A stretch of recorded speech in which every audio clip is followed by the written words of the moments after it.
I visited Louisville, Kentucky on June 26th and 27th, 2021. Just for the record, I didn't see any cousins kissing each other and I didn't see anyone with missing teeth. Nonetheless, I split up the city and Jefferson County into 13 sections where I'll be able to show the entire city within a series of just over a dozen videos.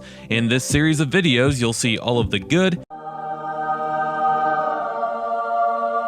and all of the bad. So why not share a fifth of bourbon with your best bud or gal and come along to see the entire city of Louisville, Kentucky. This will be my fourth video on Louisville, and I will be in the Indian Hills and St. Matthews area after starting out in some of the older suburbs closer to the core of the city. Nonetheless, let's get to it. After hearing a dude at this park brag about how Kentucky has the best bourbon and how it doesn't even come close, I told him that he obviously has never tried bourbon brewed in Pennsylvania, as it is by far and away better than any bourbon brewed in Kentucky. Well, after I said that, the dude started to shout and lose control of his emotions, so I left for my own safety.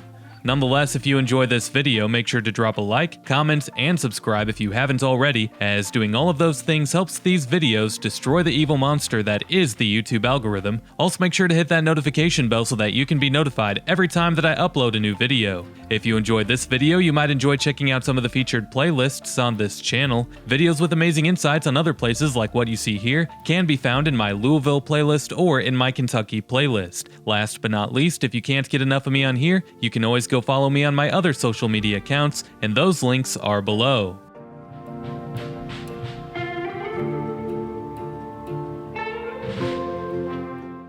While I was talking a moment ago, you might have noticed a random facade. Not a building, just a facade. It's called the Heigold House facade, and it was put here as a historical marker to the neighborhood that once stood here. In the late 19th century, a neighborhood called The Point once occupied the land here. It was a high-income neighborhood, but the Great Ohio River flood of 1937 ruined many of the homes, and the city ended up buying the land that the neighborhood once stood on to expand a city dump. Today, most of the land along the river is parkland, with industrial properties expanding to the east. The facade was a part of a house once, and on it is a bust of the 15th President of the United States, James Buchanan.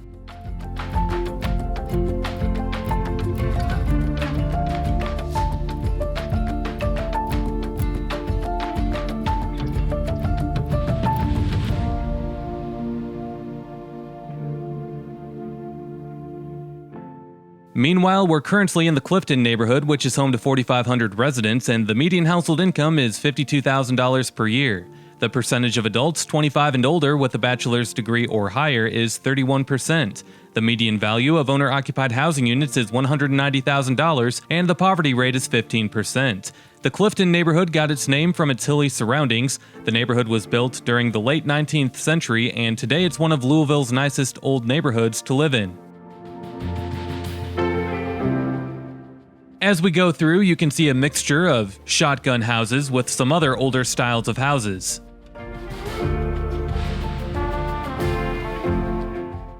In previous videos on Louisville, you've heard me talk about the city's drug and crime problem. Since 2012, Louisville has seen a steady rise in a handful of negative stats, such as drug usage and homicides, to name a few. Oh, stop singling out Louisville. Every city has seen a rise in drug and crime during the pandemic year. You can't just single out one city. I won't take any outsider trying to bash us. Plus, you said that Pennsylvania bourbon was better than Kentucky bourbon. Screw you. Dang, sounds like you've had a bad day. Maybe he needs a bourbon-scented scratch and sniff, along with some Kentucky bourbon spiked Mountain Dew. Look, Louisville has been seeing a rise in all of these negative stats since before the pandemic year. Like I said, it dates all the way back to around 2012. However, the Clifton neighborhood that we're currently in is one of the nicer, older neighborhoods in the city to live in, and while crime still might happen in this neighborhood from time to time, it's nowhere near what you would see in other neighborhoods like Portland, Russell, or even Old Louisville. In fact, pretty much everywhere that I go in this video is considered to be a safe area. Make sure to drop a like for that amazing insight.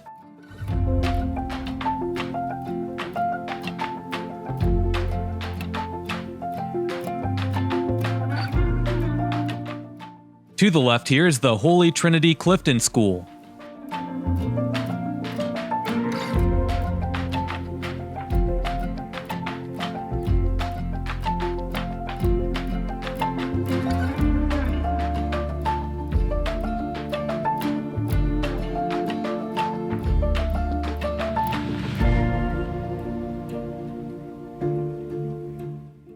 As we make a turn here, you can see that Clifton offers a nice selection of local bars and restaurants.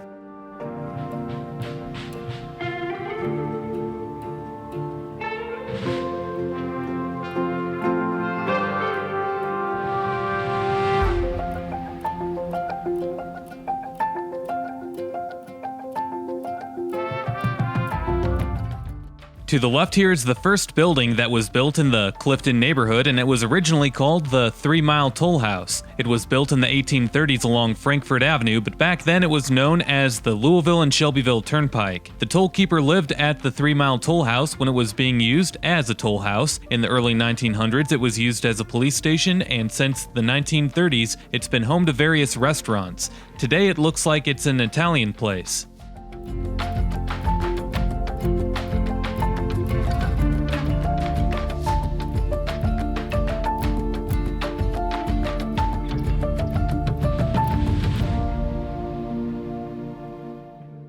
The western half of the section of the city that I drive through for this video is all a part of the 40206 zip code. Neighborhoods like Clifton, Clifton Heights, Crescent Hill, Cherokee Gardens, and even Butchertown are included in the 40206 zip code. Essentially, all of it is within the Louisville city limits. The zip code is home to 19,900 residents, and the median household income is $60,000 per year. 59% of adults 25 and older hold a bachelor's degree or higher, and the median value of owner-occupied housing units is $243,000. The poverty rate is 10%, making it one of the nicer areas to live within the city limits of Louisville.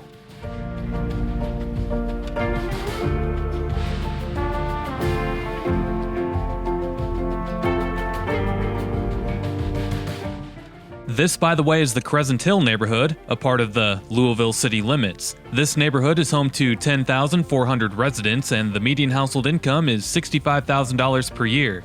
35% of adults 25 and older hold a bachelor's degree or higher, and the median value of owner-occupied housing units is nearly $300,000. The poverty rate is 10%, which is around the national average, but when you compare it to other Louisville neighborhoods that we've been through so far, that's an incredibly low poverty rate.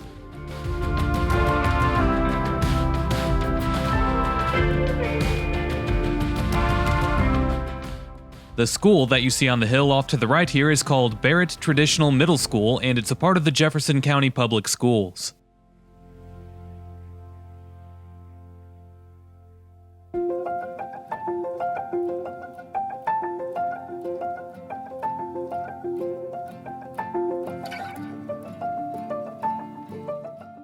To the right behind the middle school and these few homes is the Peterson Doomsnell House. You can't really see it from the road when the trees are in full bloom, but it's a mansion that was built in 1869, and today it serves as an event and wedding venue.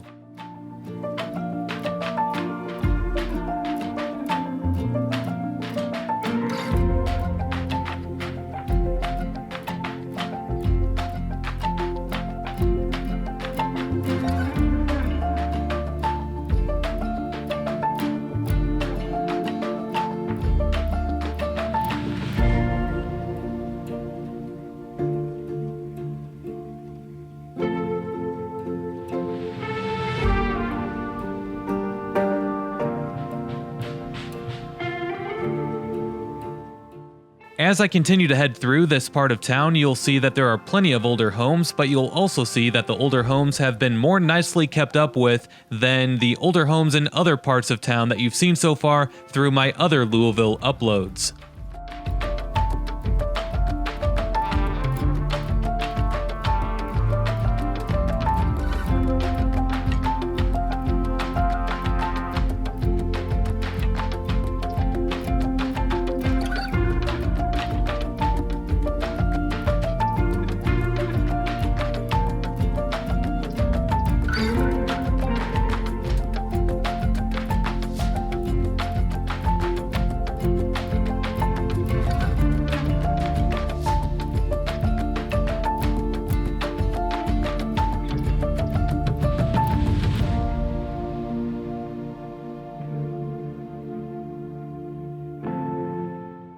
And on this stretch of the street, you'll continue to see older homes. Might not be as fancy as the ones that we just saw, but they're definitely in nicer shape than in other parts of town that are rougher.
Straight ahead is the Louisville Water Tower. It was the first public water pumping station in Kentucky after opening in 1860 and is still in use today. They say it was built here before the more famous Chicago Water Tower was built. Today it's a historical landmark after it was listed on the National Register of Historic Places in 1971. The museum that's here opened in 2014 after some renovations.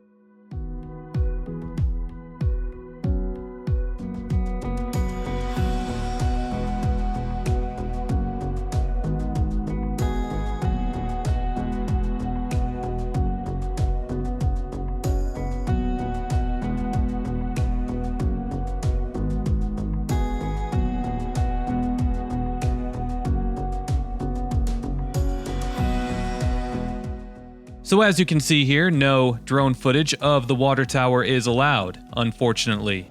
Lame.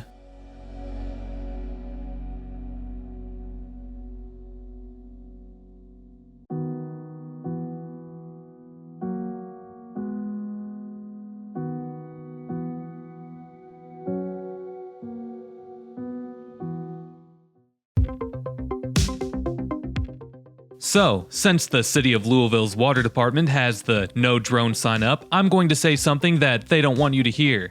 The Louisville Water website brags about being ranked as the best tasting tap water in 2008 and in 2013. I had some Louisville tap water while I was here, and I thought it sucked, but hey, what does my opinion matter? I don't live here, right? Well, anyway, there was a study that came out in 2020 that said that Louisville's tap water ranks 7th in the nation for containing the chemical known as PFAS, so don't believe their website, people. Plus, the Ohio River is the most polluted major river in this country, and it has been for years, including in 2008 and in 2013 when the website claims that the city had the best tasting tap water. Don't drink the Kool-Aid, people. Get a water filter if you live here. You should be fine if you do just that. Me personally, I would have a water filter no matter where I lived, not only in this country but in this world, but maybe I'm just paranoid that way. But yeah, I would be highly suspicious of Louisville having the best tasting tap water in the country. It's not like there's a freshwater spring underneath the Ohio River pumping in fresh water. There's even been some really strict limits in place on how much fish is safe to consume from the Ohio River, but yeah, if you're upset about what I just said, then tell your city to take that no drone sign down and then maybe I'll take down this video. It was a pretty looking tower though, I have to give it that. Huh? Imagine getting this upset because you can't fly your drone. Nobody listen to this fool. I've lived here my entire life drinking the Louisville tap water and I'm just fine. Oh, I've lived here my entire life with drinking Louisville tap water, I'm just fine. Look, I'll leave it up to you guys on what to believe. Louisville's life expectancy rate is lower than the national average, and the Ohio River is undeniably polluted. Kentucky also has some of the highest cancer rates in the country, things that nobody would wish upon others. So take care of yourselves, people. Get a water filter, no matter where you live in this country, really. Anyway, we're back in the Crescent Hill neighborhood, but next I head towards St. Matthews and the handful of smaller home rule class cities that make up the section of Louisville that I drive through in this video. In the prior Louisville videos that I've made so far, I mentioned how Louisville annexed all of Jefferson County in the early 2000s, but there were 83 cities that remained independent. 83 sounds like a lot, but most of the 83 quote-unquote cities are very tiny and resemble that more so of small housing additions off of main roads. We'll be passing by quite a few of those very small cities for the rest of this video.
This is the Southern Baptist Theological Seminary, and it's the oldest of the 6 seminaries that are affiliated with the Southern Baptist Convention. It was founded in Greenville, South Carolina in 1859 before closing during the Civil War and reopening in downtown Louisville in 1877. This campus opened in 1926, and it's been located here ever since. The annual enrollment counts are over 5,000.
We are now in the Cherokee Gardens neighborhood, which is pretty small, but it's also pretty nice, just like the Crescent Hill neighborhood that we just went through.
This is the historic Whitehall, claimed as Louisville's estate garden. Today it's used as a wedding and event venue, and tours are offered on the property and inside the mansion Monday through Friday from 11 a.m. to 1 p.m. The mansion was built in 1855 by John Marshall, sitting originally on 20 acres of land. The house was lived in by various rich people until 1992.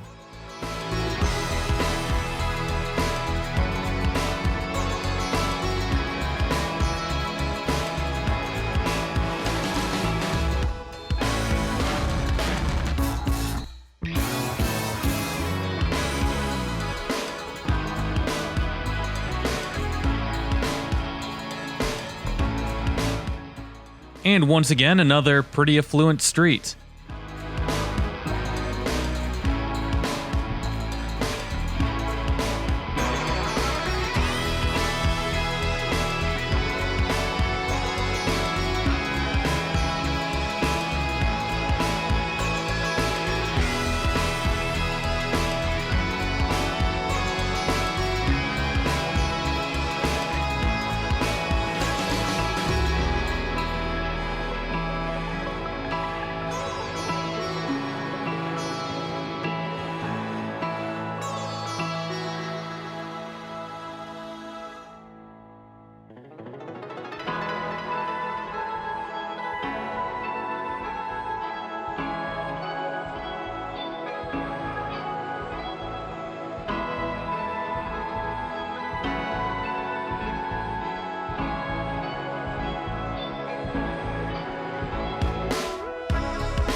To the right is a small part of Seneca Park, which expands southwest of here and includes a golf course. Out this way, it's just a couple of softball fields, tennis, and basketball courts.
And now we have officially made it to St. Matthews. The city is home to 18,000 residents, and the median household income is $62,000 per year.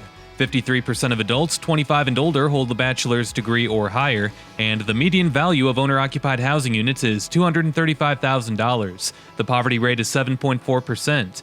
Crime is not too much of an issue here, with both the violent and property crime rates below the state and national averages, while Niche.com gives the public schools a C+, so that could be better. The Louisville metro area isn't known for having great public schools, but nonetheless, if you're looking to settle in the area, St. Matthews isn't a bad choice, as it's affordable.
To the left here is Waggener High School, home of the Wildcats.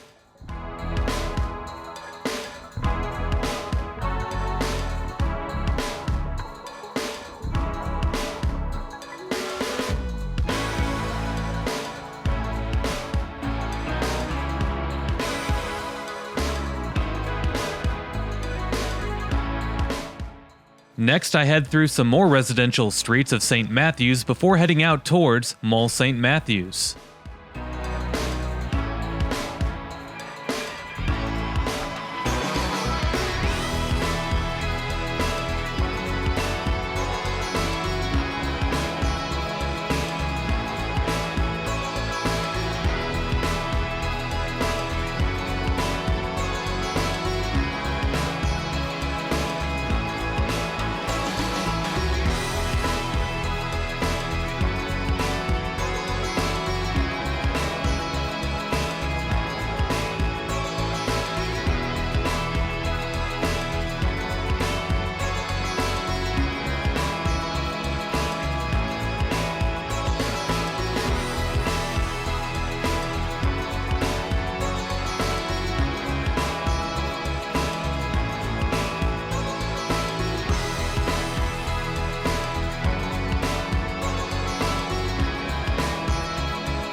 This is Mall St. Matthews, which happened to be the first indoor shopping mall in the state of Kentucky after opening in May of 1962. Today it seems to be well intact, as these days the only indoor shopping malls that have survived the online shopping takeover are ones that are in the nicer areas of the larger metro areas, generally speaking.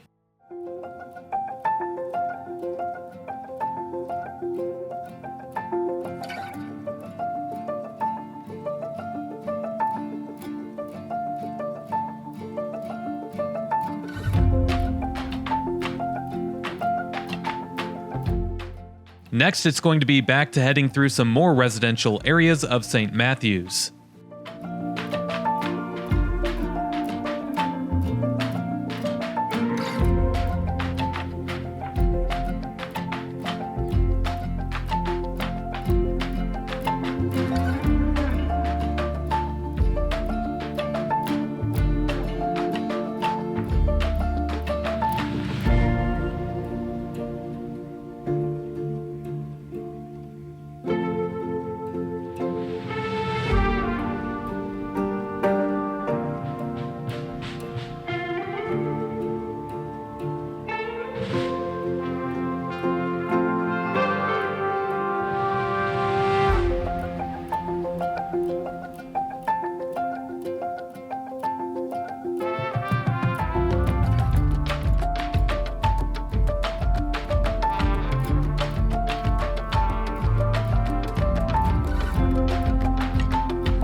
So I've mentioned so far throughout my Louisville videos that in the early 2000s, Louisville annexed the entire Jefferson County area that was unincorporated. However, there were 83 separate municipalities that were incorporated in Jefferson County that Louisville did not annex.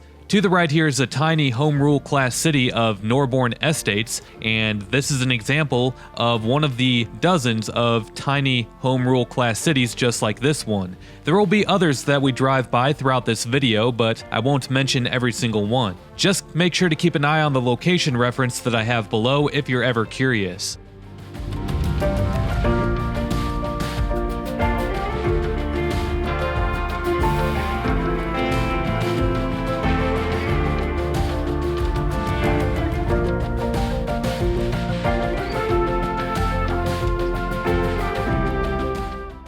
As I continue to upload videos going through the entire Louisville area, you'll continue to notice a trend that the further east you go in the Louisville metro area, the nicer it gets, or maybe just northeast, but most other directions of sprawl in the region are middle-class areas at best. Not saying that middle class is bad, but it's in this area where you'll find the fancier suburbs of Louisville.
Here you might notice in the location reference that I have down below that we jump in and out of the St. Matthews city limits with Louisville.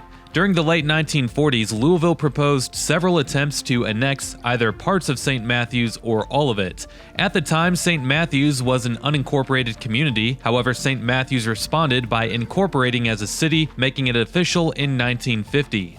However, Louisville was able to annex the business district of St. Matthews, so what you would think would be downtown St. Matthews is actually mostly within the Louisville city limits. Weird.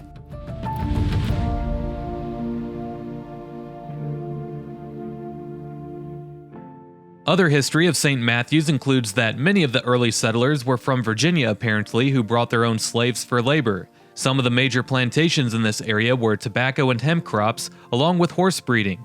Before the Civil War, farmers would trade slaves with a network of other white farmers throughout the Deep South, and this area of Kentucky had plenty of slaves available for trade as they were brought over from Virginia.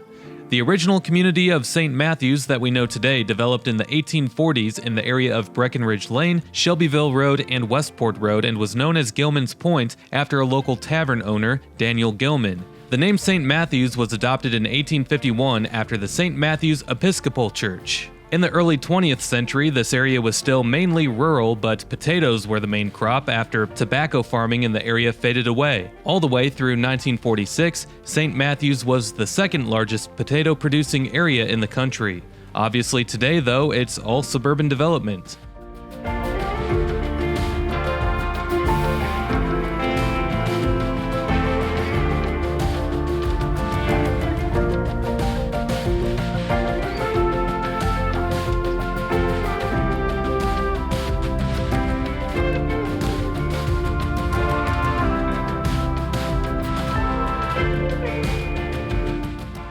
And after passing by some of the smaller home rule class cities, we have now entered Indian Hills, which might be Louisville's nicest suburb.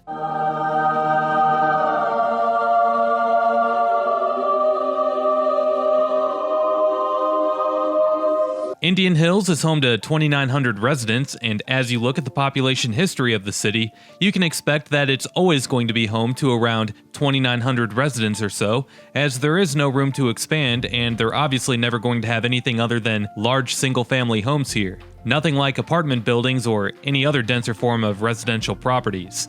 The median household income is $190,000 per year, and the percentage of adults 25 and older with a bachelor's degree or higher is 81%. The median value of owner-occupied housing units is $500,000, $529,000, and the poverty rate is only 2%. In other words, you have to be a big-time baller if you're going to be able to afford a home here. The crime rates in Indian Hills are basically non-existent, however the public schools are ranked as a B on niche.com. You would think that rating would be higher with the extreme wealth of the community, but I think it's more so a reflection of the Louisville region as a whole, as the area isn't necessarily known for pumping out Ivy League scholars.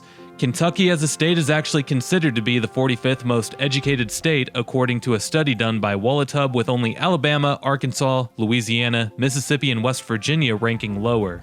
But I'm sure that the fine residents of Indian Hills are just fine with their education rankings here locally. They're not too bad.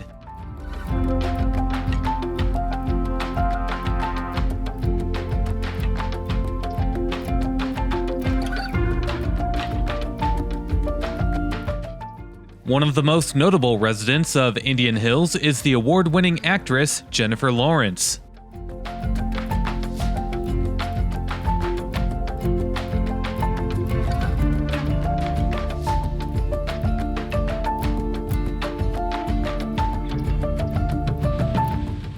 Currently, we're making our way down the hill towards the river, and to the left behind the patch of woods is the Louisville Country Club.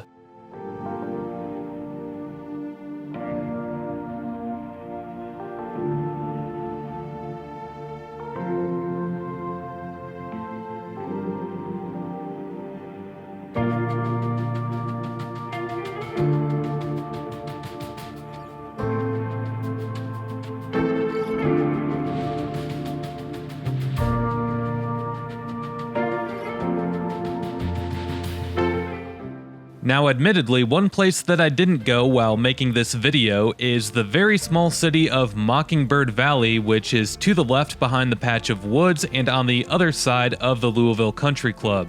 Mockingbird Valley is the richest city in Kentucky, but it's only home to 160 people, so that's pretty easy to accomplish, but the median household income in Mockingbird Valley is $227,000, and the median home value is just over $1 million.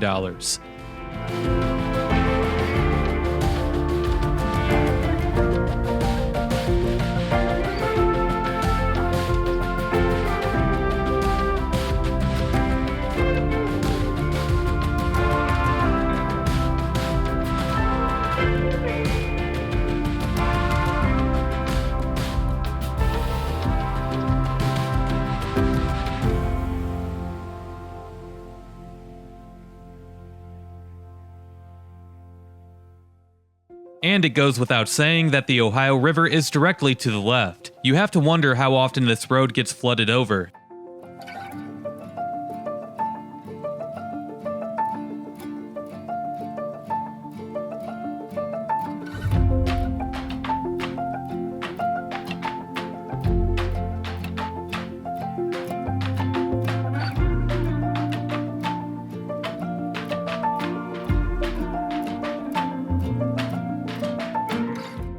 And to add to the confusion of knowing what city or municipality that you're currently in, we are back inside the Louisville city limits before heading right back to being inside the Indian Hills city limits.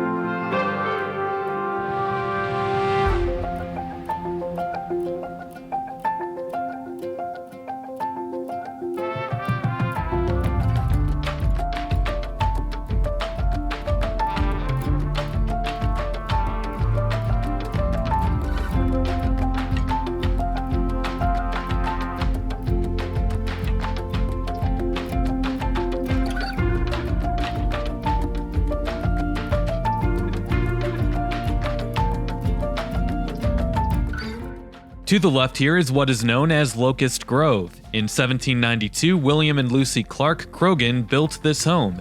Lucy's brother was none other than George Rogers Clark, which historically is a big name around the Kentuckiana region.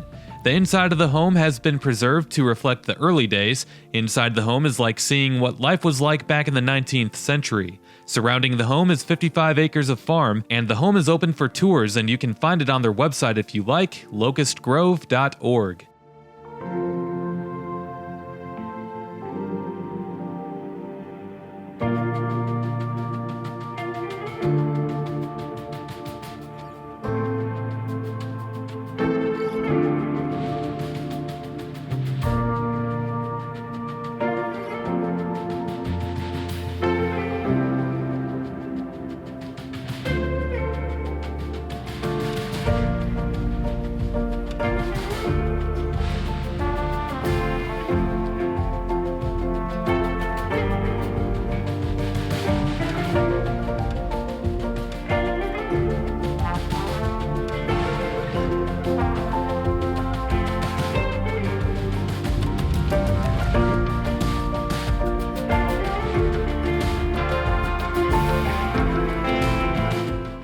And here's another example of the types of neighborhoods that you can find while you're out this way.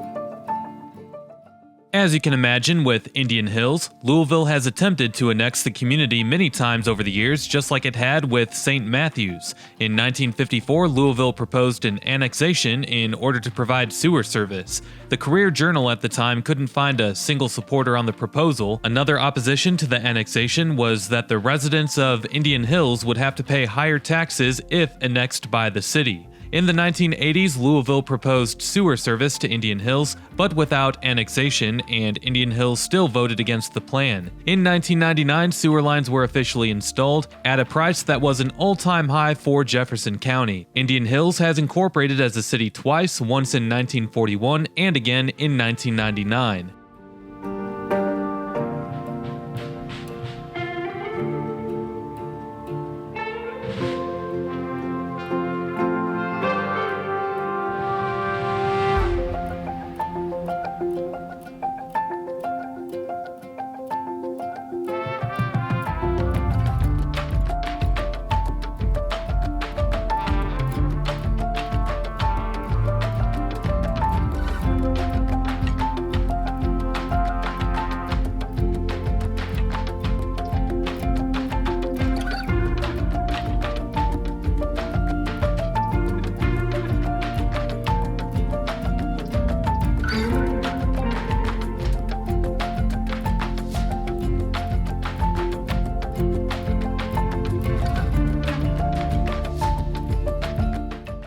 Indian Hills and St. Matthews both share the 40207 zip code. Also included in the zip code are a dozen or so smaller home rule class cities that make up the area, along with some of the Louisville city limits.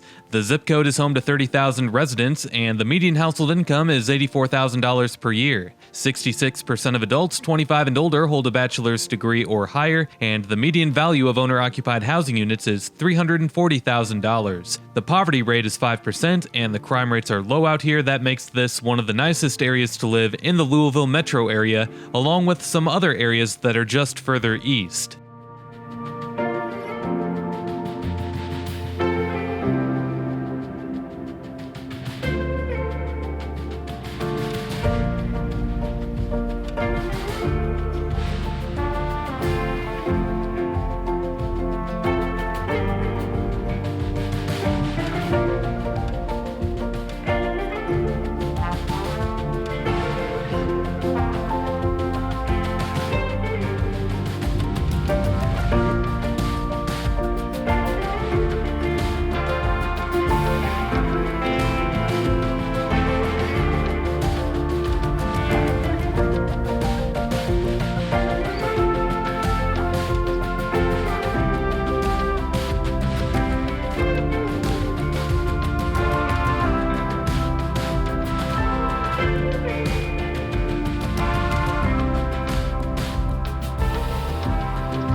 In this video, you saw a wealthier area of Louisville, which is a change from some of my previous videos that I've uploaded on Louisville so far.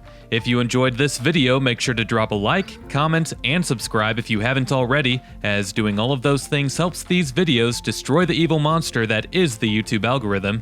Also, make sure to hit that notification bell so that you can be notified every time that I upload a new video. If you enjoyed this video, you might enjoy checking out some of the featured playlists on this channel. Videos with amazing insights on other places like what you see here can be found in my Louisville playlist or in my Kentucky playlist. Last but not least, if you can't get enough of me on here, you can always go follow me on my other social media accounts, and those links are below. We'll see you next time. Peace!